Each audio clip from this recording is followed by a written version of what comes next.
Ahoj, vítejte všichni na Španělsko s Martinou, já vás moc zdravím a dnešní téma vám chci popovídat ohledně Okupas, co jste se ptali, co jste měli za dotazy, protože vy jste se ptali na to, co když vezmete zákon do vlastních rukou a ono to vůbec není tak jednoduché, takže já jsem připravila na toto téma materiál, který vám chci předat, abyste viděli, co vlastně se tady děje, jakou moc a vlastně jako co všechno si ti skvotři můžou zkrátka domluvit. Nedoporučuje se, aby lidé proti těm skvotrům šli vlastně takhle jako sami od sebe, protože skvotři můžou být nebezpeční a některé zločinecké organizace obsazují nemovitost, v nichž provozují trestnou činnost. Navíc brání práva do vlastních rukou proti skvotrům představuje trestný čin svévolného výkonu vlastního práva podle článku 455 trestního zákoníku, což znamená jednání mimo zákonné cesty za použití násilí, zastrašování nebo síly. Spáchání tohoto trestného činu by odůvodňovalo, aby to byl skvotr, kdo podá stížnost na pronajímatele. V případě nelegálního obsazení obydlí bychom se nemohli dovolávat sebeobrany, neboť existují legální a legitimní mechanismy, jak proti těmto trestným činům zakročit. Takže by neexistovala racionální potřeba použitých prostředků.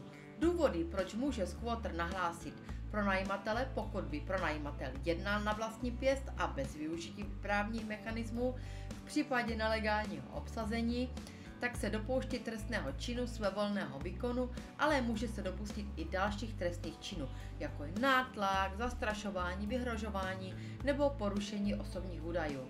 Takže zde mám seznam činností, kterých byste se jako pronajímatel, se líbí to slovo pronajímatel, měli vyvarovat, pokud nechcete, aby na vás skvotr mohl podat stížnost. Tak poslouchejte. Tak za prvé, pokud pronajímatel vstoupí do bytu, pokud jste oběti skvottingu, pravděpodobně budete cítit potřebu vstoupit do domu, abyste zkontrolovali jeho stav a vyzvali skvotry k okamžitému odchodu.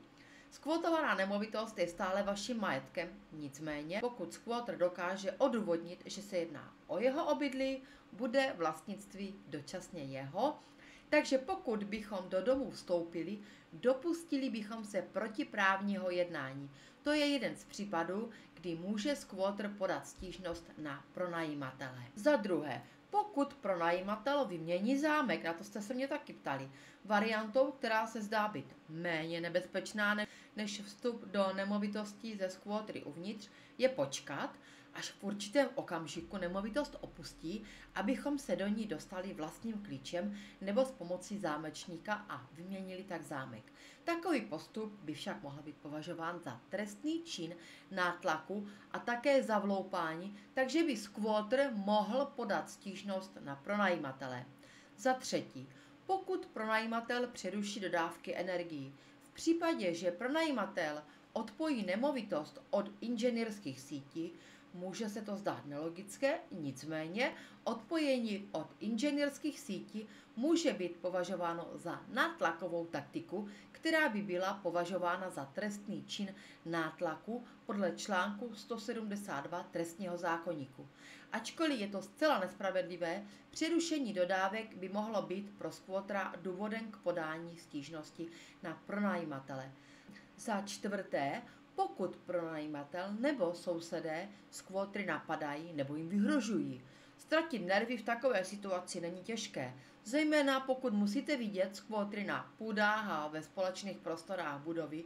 Pokud však skvotrům vyhrožujete nebo jim způsobíte zranění, můžete zaplatit vysoké pokuty nebo dokonce jít do vězení. To platí i pro sousedské protesty proti skvotrům, kdy dochází k zastrašování nebo poškozování věcí a v takovém případě může skvotr žalovat pronajímatele nebo kteréhokoliv souseda, který proti němu zakročí.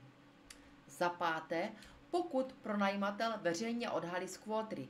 V dnešní době je běžné, že část svého života sdílíme na sociálních sítích a někdy díky nim můžeme v určitých situacích najít pomoc od svých přátel nebo dokonce od cizích lidí. Pokud se však chystáte na sociálních sítích sdělit, co se vám stalo, měli byste si dát pozor, abyste nezveřejnili osobní údaje z kvótru, kteří by mohli na pronajímatele podat stížnost za zveřejnění jejich údajů nebo poškození jejich image. Přestože se nelegální obsazení našeho obydlí může stát skutečnou noční můrou, nesmíme zapomínat, že žijeme v sociálním, demokratickém, právním státě a že se na nás vztahují zákony a pokud jsme obětí trestného činu, musíme se obrátit na bezpečnostní složky státu. Tady máte 5 důvodů, kterých může squatter využít, aby na vás podal trestní oznámení, dokonce za které byste mohli do vězení.